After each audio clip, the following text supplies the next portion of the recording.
इस प्रसंग को ध्यान से सुनिए। इस प्रसंग को सुनकर आप ये अच्छे से समझ पाएंगे कि कैसे भगवान का भजन कीर्तन करने से भगवान स्वयं ही आकर दर्शन देते हैं। तो आइए शुरू करते हैं। बहुत समय पहले की बात है।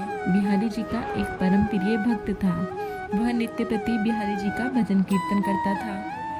उसके हृदय का ऐसा भाव था कि बिहारी जी नित्य उसके भजन कीर्तन को सुनने आते थे।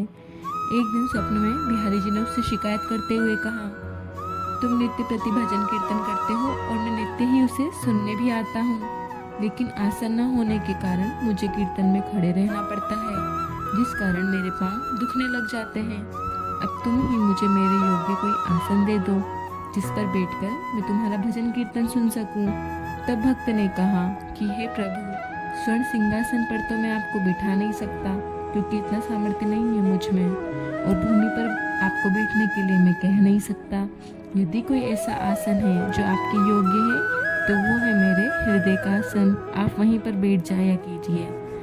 बिहारी जी ने हंसते हुए कहा, वाह, मान गया तेरी बुद्धिमत्ता को। मैं तुझे ये वचन देता हूँ, जो भी प्रेम भाव से मेरा भजन कीर्तन करेगा मैं उसके हृदय में विराजित हो जाऊंगा। ये सत्य भी है और बिहारी जी का कथन भी।